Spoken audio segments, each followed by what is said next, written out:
Fenomena kasus kekejaman terhadap hewan, khususnya hewan jalanan kian marak terjadi.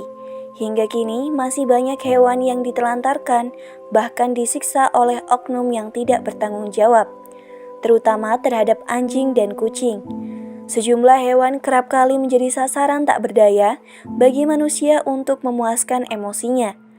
Terdapat kenaikan kasus kejahatan pada tahun 2015 sebanyak 120 kasus yang hingga kini terus meningkat. Hal ini yang melatar belakangi munculnya berbagai komunitas rescue hewan yang memiliki tujuan sama, yakni pemberdayaan hewan menjadi lebih baik. Salah satunya Pejaten Shelter yang didirikan Dr. Susana Somali yang menjadi tempat penampungan anjing liar dan buangan. Nama saya Susana Somali. Saya dokter manusia, jadi dari kecil air kecil, bukan dokter hewan. Dan saya seorang patologi klinik, jadi di belakang saya ada SPPK. Patologi klinik itu yang berperan terhadap penegakan diagnosa COVID sekarang itu bagian dari patologi klinik. Pejaten sendiri kita berdiri mulai dibuka pertama kali itu Agustus 2009. Bukan dibuka, tapi kita mulai kayak launching pertama di media sosial. Mungkin penampungan pertama di Indonesia yang tampil di media sosial itu kami, Pejaten Shelter. Berawal dari menghemat biaya rawat inap bagi hewan jalanan, dengan banyak mencari bangunan tetap untuk dijadikan tempat merawat dan tempat adopsi. Shelter ini didirikan pada Agustus 2009.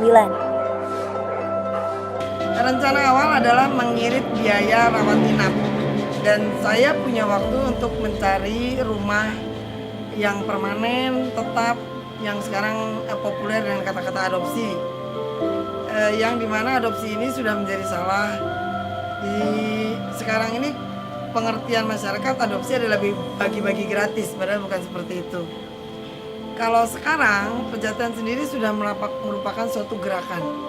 Hampir semua animal lover atau penyayang hewan dengan berbagai sudut, bisa anjing, bisa kucing, bisa musang dan sebagainya, sudah mencapai di tingkat kabupaten.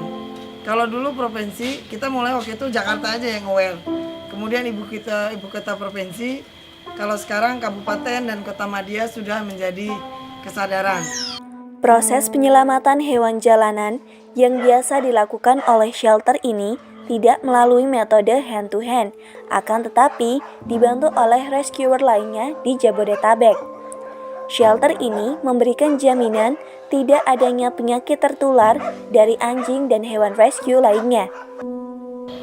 Di sini saya harus menjamin tidak ada nosokomial. Nosokomial itu penyakit infeksi yang berada di pusat-pusat kesehatan. Baik itu rumah sakit orang atau penampungan hewan, itu hampir sama. Binatang kalau kita ambil, itu kalau kita ngambil binatang dari jalanan yang stray sangat susah kita bawa masuk, dia seneng. Tapi yang sulit kalau kita ngambil dari rumahan, yang biasa tidur di bantal atau kucing-kucing yang biasa di bantal, kita harus bawa masuk. Saya nggak mungkin ngasih bantal semua buat hewan kan, nah itu dia ngedrop banget. Itulah kondisi-kondisi yang kita hadapi, mulai dari yang ketabrak, mulai sakit kulit, mulai dari overpopulasi. Semua kondisi kita bisa lihat. Nggak cuma anjing juga sih, kucing. Kucing kan suka lebih tragis. Kucing bukan berarti nggak disiksa loh. Banyaknya kasus yang menjadi fokus serius pada shelter hewan lainnya. Hal ini melatar belakangi Pejaten Shelter mulai fokus untuk meninjau overpopulasi dari hewan tersebut. Jadi tetap programnya adalah kita berjuang untuk undang-undang.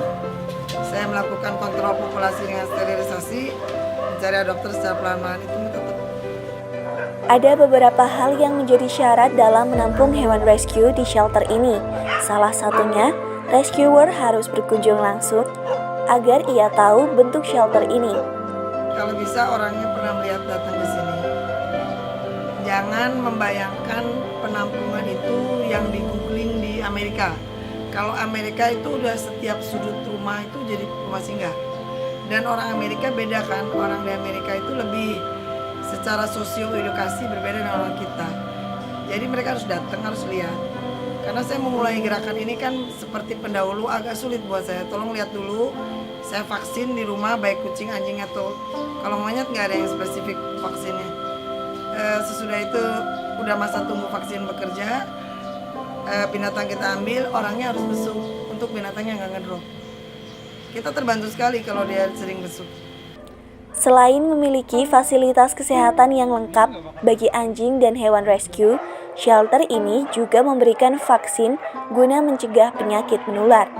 Dinas banyak bantu saya terutama dari segi penyediaan vaksin rabies. Biaya hidup hewan itu 350.000 per bulan untuk 1 ekor anjing.